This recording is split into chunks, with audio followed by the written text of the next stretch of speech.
बिस्मिल्लाहिर्रहमानिर्रहीम। अस्सलाम वालेकुम। Welcome to SW Aslan all knowledge YouTube channel. आज की वीडियो में हमने ऑर्गेनिक केमिस्ट्री के सोल्ड पास्ट पेपर करने 2020 का और 2019 का, जिसका कोर्स कोड है CAM 305। पहले हम 2020 का पास्ट पेपर करेंगे। इसके 5 शॉर्ट क्वेश्चन है, 4 मार्क्स के 1 बाय 1 हर क्वेश्चन को देखेंगे। इसमें ये compare the asterisk and basic strength of the following, give reasons, तो ये हमने पहले भी पेपर्स में कर लिया, तो ये नहीं करेंगे। और why the overall ring strain is minimum in cyclohexane although the angle strain is maximum in cyclopentane, ये भी 2024 के पास पेपर में हमने कर लिया था, या 2023 के। Then mechanism of Stobbe condensation, ये भी पिछले पास पेपर्स में हमने किया हुआ है। Draw the conformational energy diagram of butane for complete rotation of 360 about C carbon bond, तो ये भी हमने पास्ट पेपर्स में किया हुआ है, इसको भी नहीं डिस्कस करेंगे।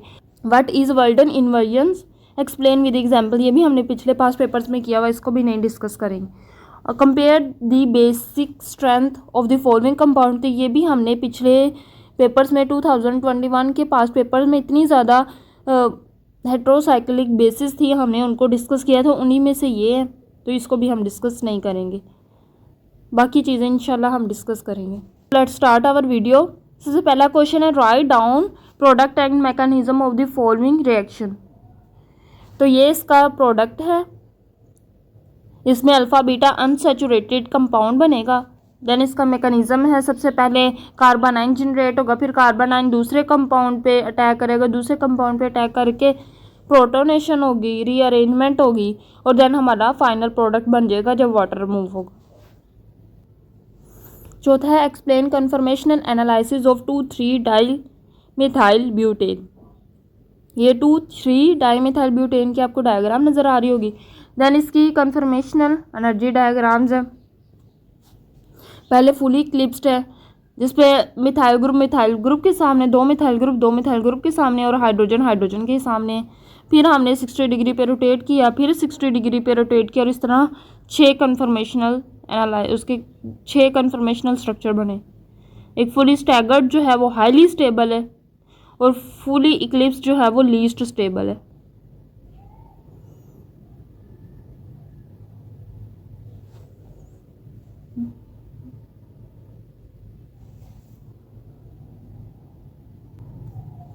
Compare with reason acidic strength of the acids, तो ये फॉलोइंग एसिड्स दिए हुए 3 एसिड्स हैं, इन सबकी हमने एसिडिक स्ट्रेंथ बतानी किसकी ज़्यादा, तो नीचे आपको ऑर्डर नज़र आ रहा होगा, जिसके साथ अल्काइल्स ग्रुप यानी कार्बन जितने कम जुड़े होंगे वो उतना ही ज़्यादा एसिडिक होगा, जिसके साथ जितने ज़्यादा कार्बन जुड़ जाएंगे वो उतना ही कम एसिडिक होगा। तो हम रीज़न बताएंगे, the acidity decrease with increase in number of carbon atoms in alkyl chain attach to benzene ring, जितने ज़्यादा नंबर ऑफ कार्बन्स इंक्रीज होते जाएंगे उतनी ही बेस एसिडिटी डिक्रीज होती जाएगी। द लार्जर या longer alkyl chain in phenyl pentanoic acid and phenyl butanoic acid donate electron to the benzene ring which in turn reduce the electron withdrawing ability of carbonyl group. This decrease the acidity of the compound.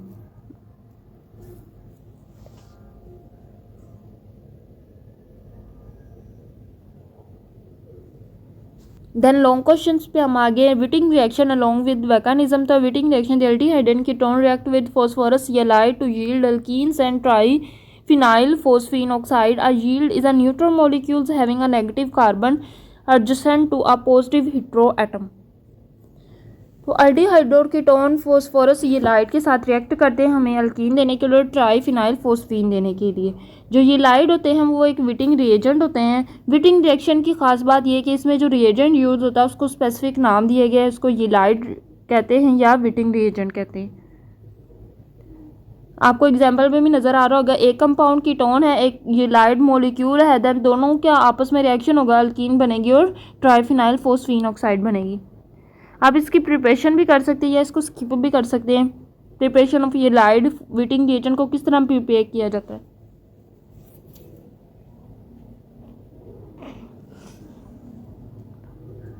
phosphorus halide also called phosphoranes. Phosphorus halide is prepared from triphenyl phosphine and the primary and secondary alkyl halide. हमने एक primary या secondary alkyl halide ले लेंगे, उसका reaction कराएंगे triphenyl phosphine के साथ, तो हमारे पास फोस्फोरस हैलाइड बन जाएगा। देन आपको मैकेनिज्म भी नज़र आ रहा होगा। पहले क्या है, कीटोन रिएक्ट करेगा फोस्फोरस हैलाइड के साथ तो बीटेन बना देगा, फिर उसके साइक्लिक फॉर्मेशन होगी, उसको ऑक्सा फोस्फीटेन कह देंगे। देन क्या होगा, रीअरेंजमेंट होगी, ब्रेकिंग होगी ऑफ साइक्लिक फॉर्म की, तो हमारे पास अल्कीन बन जाएगी और ट्राइफिनाइल फोस्फीन ऑक्साइड बन जाएगा।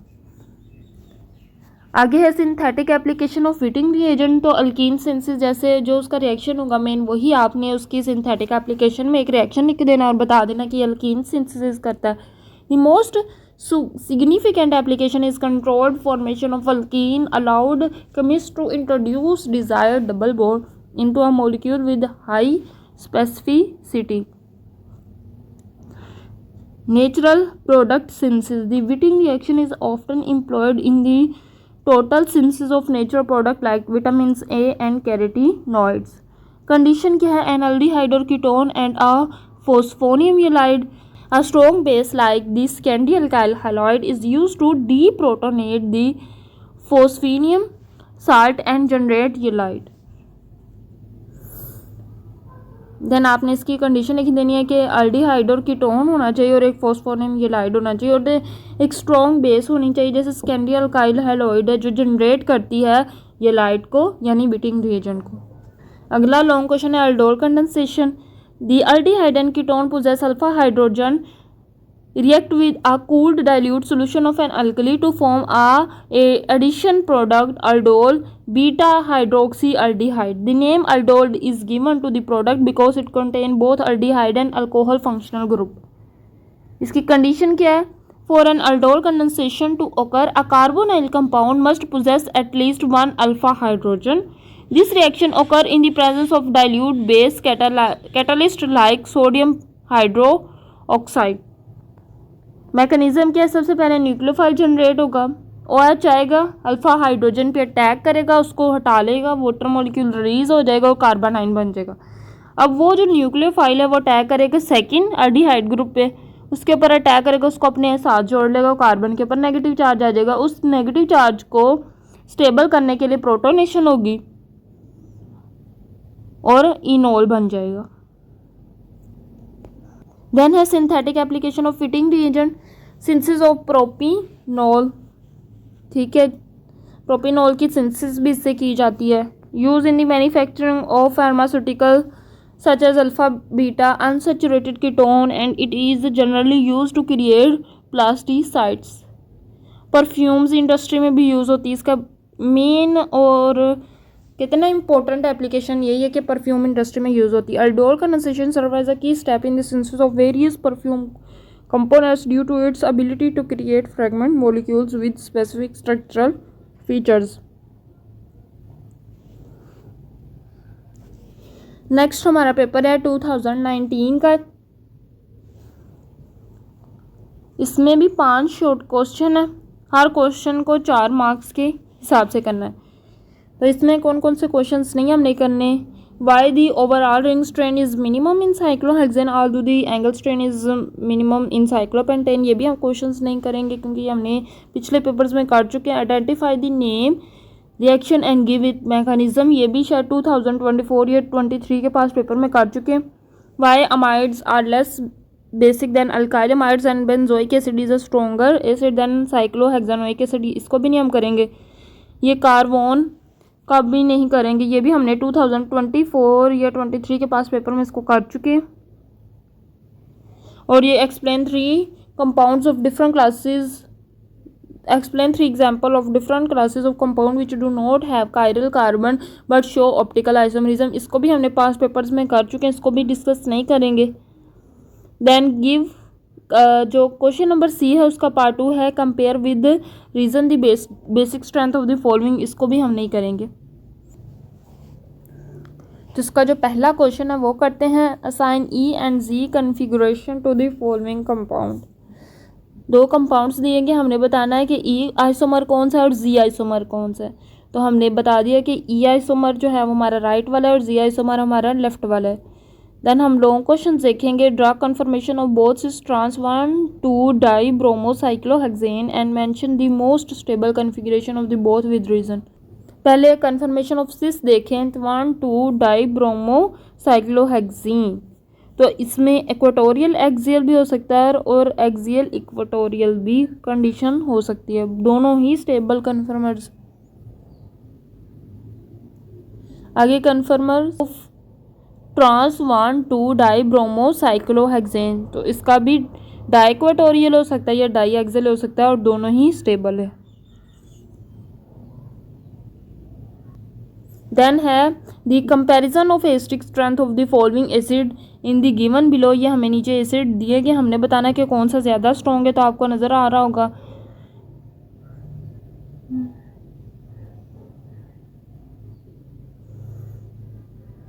जिसके साथ जितने इलेक्ट्रॉन विथड्रॉइंग ग्रुप लगे होंगे ना वो उतना ही ज़्यादा स्ट्रॉन्ग एसिड होगा। तो पहले ही जो स्ट्रक्चर है उसमें देखिए 3 इलेक्ट्रॉन विथड्रॉइंग ग्रुप है तो वो ज़्यादा स्ट्रॉन्ग होगा।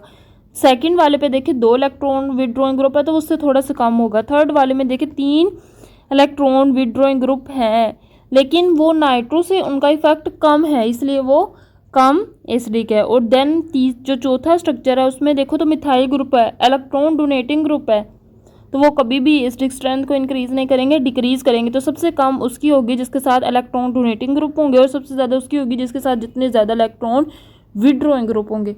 Explanation 2,4,6 trinitro benzoic acid is most stable acid than other because the nitro group is an electron withdrawing group, remove electron density from the aromatic ring and also form carboxylate ion. At the same time, 2 nitro groups on the other position also play important in increasing acidic strength because the nitro group has more inductive effect on ortho position. Therefore, more liberation of H plus ions it causes the acidity of compound. These factors make this compound strongest in acidic strength than other given compounds. Then है 2,4-dinitro-benzoic acid will be least acid than first one because it in this case there is only one nitro group present at the ortho position unlike first compound. So single nitro group at the ortho position has less inductive effect as compared to the 2 nitro group attached at two ortho position of the ring. This factor make this compound less acidic. पहले में क्या था 2 ortho position पे और तीसरा भी था, तो जितनी ज़्यादा इलेक्ट्रॉन विथड्रॉइंग ग्रुप होंगे उतनी ज़्यादा एसिडिटी होगी। दूसरे में 2 हमारे पास इलेक्ट्रॉन डोनेटिंग ग्रुप हैं लेकिन ऑर्थो पे एक ही है। ऑर्थो पे जो ग्रुप मौजूद होता है ना वो इंडक्टिव इफेक्ट काज करता है, तो ऑर्थो पे इंडक्टिव इफेक्ट होने की वजह से एसिडिक स्ट्रेंथ इंक्रीज होती है। लेकिन इसमें क्या होगा कि ऑर्थो पे एक ही ग्रुप है और इंडक्टिव इफेक्ट भी कम होगा, तो ये उससे थोड़ा सा कम एसिडिक होगा। Then 3,4,5 trimethoxy benzoic acid will be less acidic than the 2 compound explained above. This reason is that methoxide group has inductive effect due to oxygen atom that has high degree of electronegativity and pulls the electron towards it will make the compound acidic. But methoxide group is less stronger electron withdrawing group than the nitro group. वही मैंने बात कही थी कि methoxide group जो है वो कम electron withdrawing group as compare to nitro, so it will show less inductive effect make the compound less acidic than the 2 explain above. आगे 2,4,6 tri methyl benzoic acid will be least acidic than all others because the group attach to its ring in is methyl group, they are electron donating group. पहले हमने जितने भी पढ़े उनमें electron withdrawing group थे, लेकिन ये ऐसा एसिड उन्होंने हमें दे दिया जिसमें इलेक्ट्रॉन डोनेटिंग ग्रुप है। Push more electron density toward the negative charge and activate the ring to electrophile attack. This factor make this compound less acidic than other. अगला है Reformatsky condensation involve the reaction between alpha haloester and carbonyl compound in the presence of zinc metal to produce beta hydroxyl Easter. इसमें जो compound बनता है वो हमारे पास beta hydroxyl Easter होता है और इसकी खास बात यह है कि इसमें जिंक मेटल भी यूज़ होता है। नीचे आपको रिएक्शन नज़र आ रहा होगा।